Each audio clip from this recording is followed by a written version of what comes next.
America आणि इस्रायलने मिळून इराणवर हल्ला केला आहे, ज्याला प्रत्युत्तर म्हणून इराणने एकाच दिवसात 8 देशांवर ड्रोन आणि मिसाईल हल्ले केले आहेत. इतिहासात असे पहिल्यांदाच घडत असून यामुळे इराण आणि इस्रायलमध्ये महायुद्ध पेटले आहे.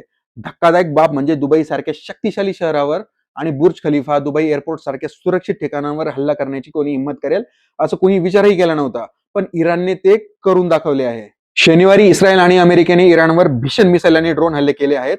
या हल्ल्यात इराणचे शक्तिशाली नेते खामिनी यांचा मृत्यू झाला असून या घटनेमुळे काश्मीरमध्येही संतापाची लाट उसळली आहे. लोक रस्त्यावर उतरून आपला आक्रोश आणि दुःख व्यक्त करत आहेत. या युद्धाचा तुमच्या माझ्यावर काय परिणाम होईल ते बघूया. तिसऱ्या महायुद्धासारखी परिस्थिती असल्याने शेअर बाजार कोसळण्याची दाट शक्यता आहे. त्यामुळे ज्यांची स्टॉक आणि म्युच्युअल फंडमध्ये इन्व्हेस्टमेंट आहे त्यांनी सोमवारी एकदा पोर्टफोलिओ नक्की बघा. इकडून तिकडून मागच्या काही दिवसात जे सोने चांदीचे भाव थोडेसे उतरले होते ते आता परत आकाशाला भिडतील, कारण अशा युद्धजन्य परिस्थितीमध्ये एकच गोष्ट वर जाते आणि ती म्हणजे सोने. त्यामुळे सोने लवकरच 2 लाखाच्या पार जाण्याची दाट शक्यता आहे.